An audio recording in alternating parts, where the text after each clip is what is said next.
So in the last video, I showed you guys the problems that I was having with the R6. If you didn't watch that, probably go watch that one first. But here's a little recap.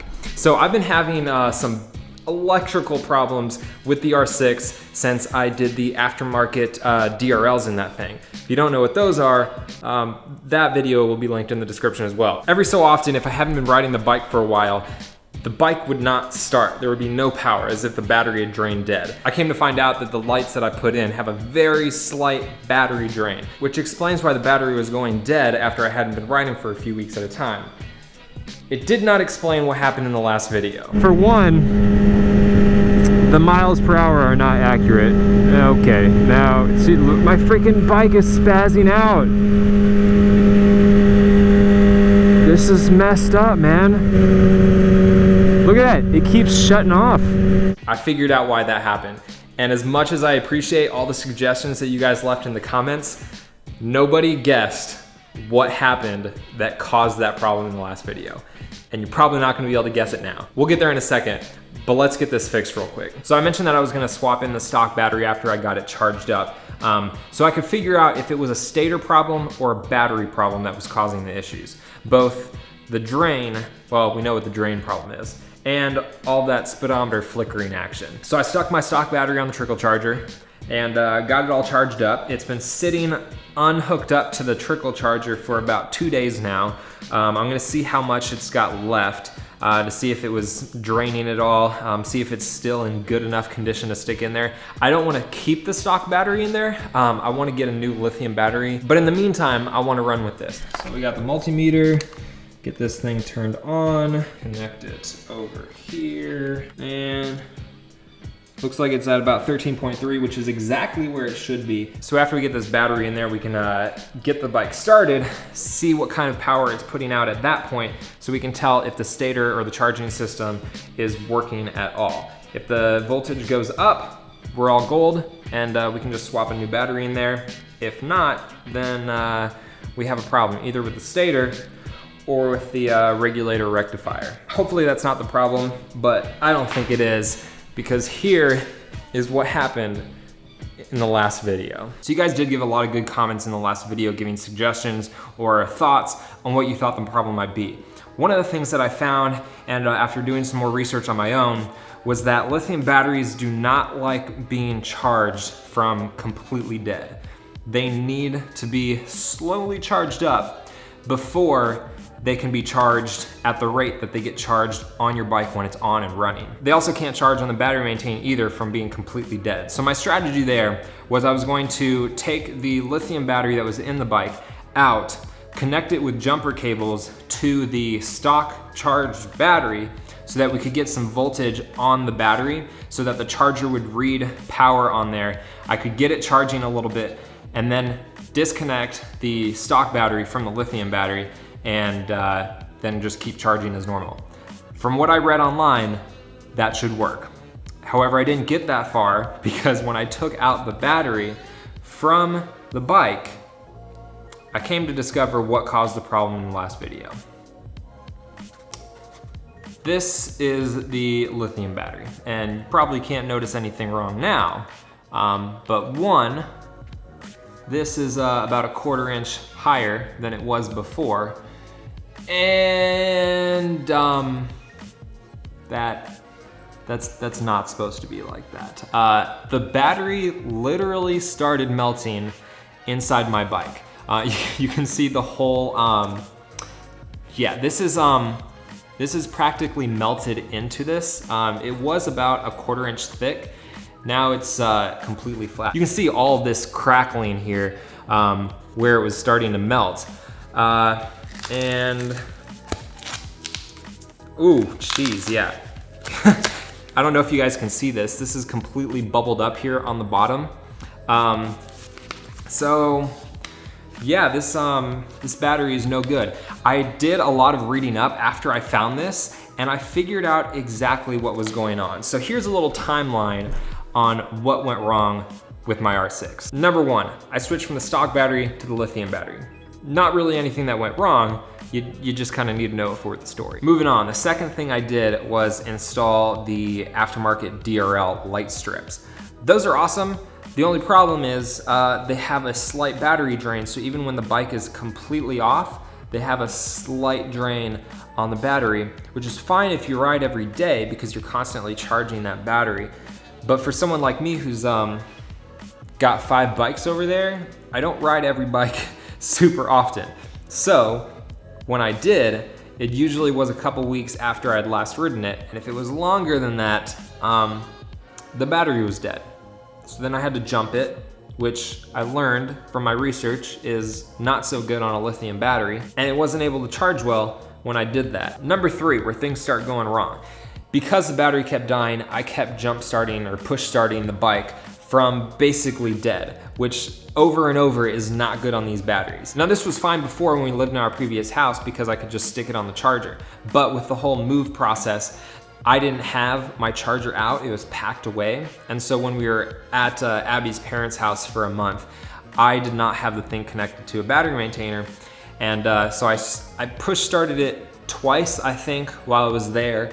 And then we brought it out here, and it was a few weeks before I rode the R6. At that point, it'd been probably 2.5 months since I last had the battery on an actual charger. The thing was completely dead. It wasn't just that I would turn the key and some lights would come on, but it wasn't able to start. There was nothing, no power at all. Which brings us to the last video. I push started the bike, got it started fine. But again, lithium batteries don't like being charged from completely dead. And the other thing that I found, when you have a battery that's severely over discharged, you can have that speedometer issue with the power flickering like that because the battery is not able to take a charge from the bike because it doesn't like being charged from being completely dead. And 2, the ballooning and melting effect. Exactly as I have right here, described perfectly online for what can happen when you have a battery that's over discharged and you try charging it in a bike at that fast rate of charging. Both the symptoms that I had, both explained by the situation with my battery. So how do you solve that?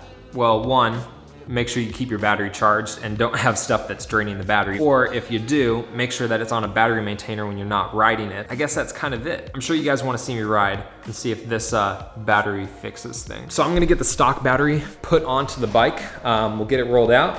I think it's gonna start fine because the battery's got power, that's no issue. We'll see if it's charging. If it is, we'll take the bike out for a ride and have some fun.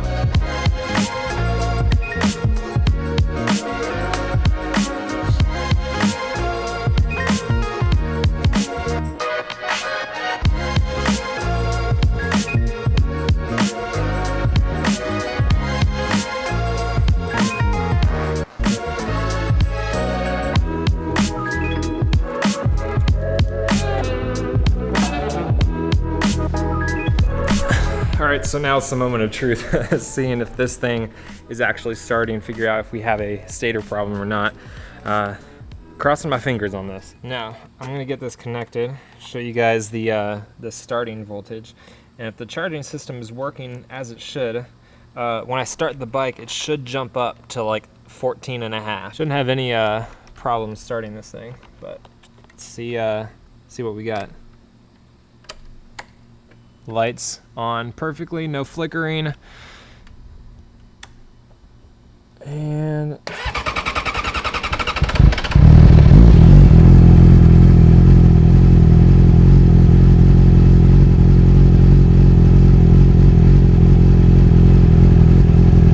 as the bike warms up, it'll increase even more.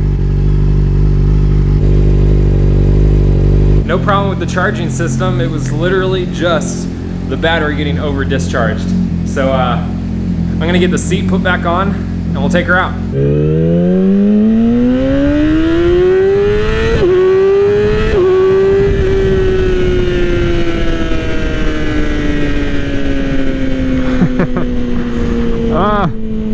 Ran out of room. So far so good, y'all. I turned off the bike and let it sit for a little while because it started raining. And it's supposed to start raining again. So I'm staying away.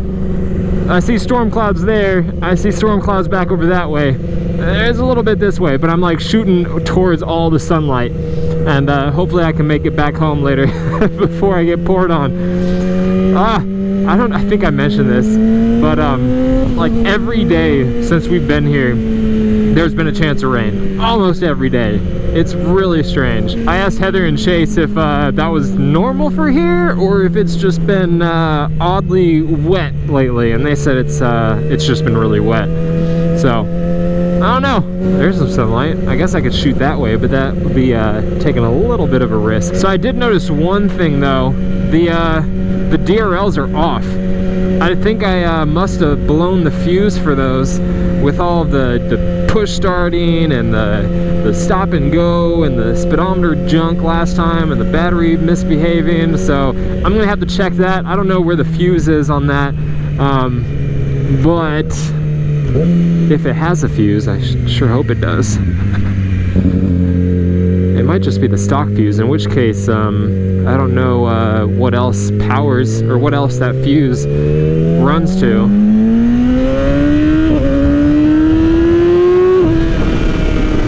Freaking yes, man. I love darting through these trees.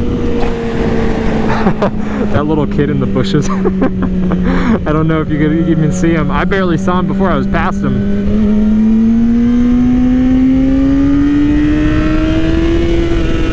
Road work. I should probably behave.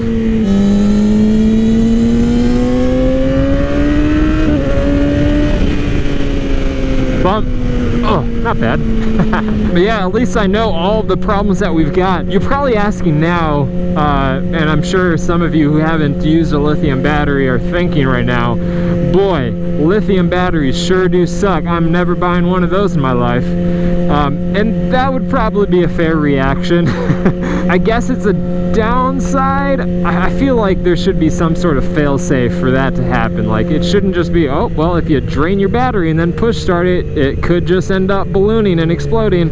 I don't know if it would actually explode though. I don't really want a Note 7 situation on my hands underneath my butt, but I was looking into it. The reason that I went with Shirai batteries, and I've been using Shirai batteries for years, never had this problem before, and I've had batteries like get drained so that I couldn't start my bike, but I never encountered this.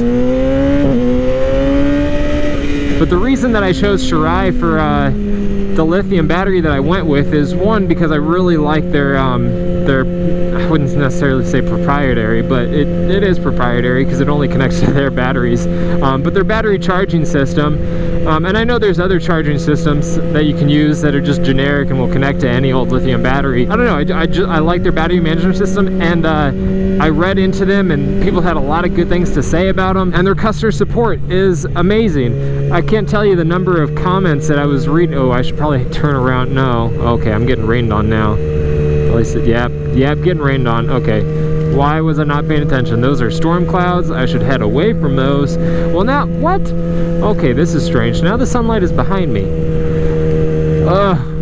Okay, we're gonna turn around. Oh, geez. Oh, geez. Okay, yeah, we're gonna find the next. Okay, I don't want to ride in the rain. Oh, this is not a... What? Okay, this is weird. But yeah, I can't tell you the number of comments that I read about people having to, you know, interact with support for Shirai, and it was just top notch. So I figured, you know, I'd rather go with a company that had outstanding support, so if anything ever did happen, I wouldn't have to worry about getting it taken care of. And I've been using the Shirai batteries for years now. While obviously it's not fun that I had to deal with this, I've been completely happy with them up until this point. And it was kind of my fault. Like, now that I've read into it more and know more about lithium batteries and, you know, what can happen, I could easily have avoided this if I was just making sure that I was constantly keeping it on a charger. And obviously the DRLs were the big kicker. If I didn't have that problem with them having a slight drain on the battery, I never would have had the battery draining, and it never would have been dead, even if I hadn't ridden it in a while. That's the cool thing about the lithium batteries, is they're supposed to hold their charge for a really long time. Like, you can let them sit for a year, but then again, if you have something that's draining the battery, obviously it's not going to be able to sit for a year and then start up just fine. But I don't want to just stay true to one brand just for the sake of staying to one brand. And I have used other lithium batteries on other bikes. I want to say when I had my SV, I put a lithium battery in there. Pretty sure I stuck a ballistic lithium battery in there. And this was way back on my first bike, and I really didn't know much about all the batteries that you can get. But there's a couple other big brands, Alien Motion. I can't remember if I used any of their batteries before. And then the other big one is called Anti-Gravity. And they're another brand that I've seen that has pretty high ratings on customer support. But it looks like this year they came out with a new battery called the Restart, and apparently has a built-in jump start functionality,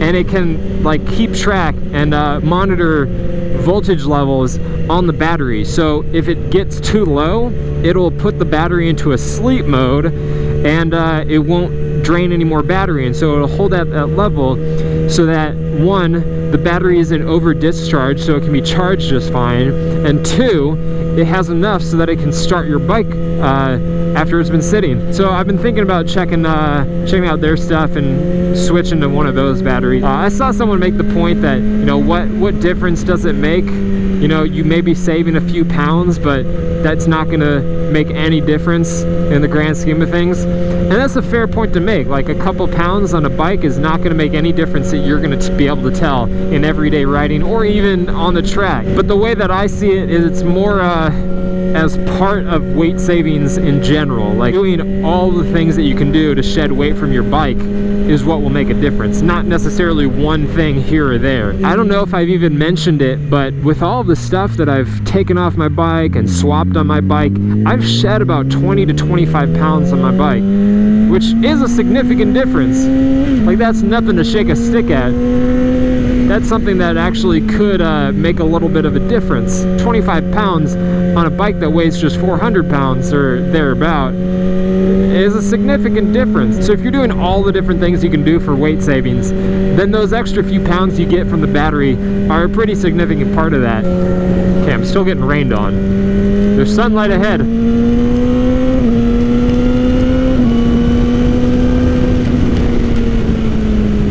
This isn't working out too well for me. I'm not avoiding the rain well at all right now. But yeah, if anyone watching this video has experience with one of those new Restart batteries from Anti-Gravity, let me know. Let me know how you like it. If you've had to use that functionality, how did it work? I'm really curious because I kind of want to try them out.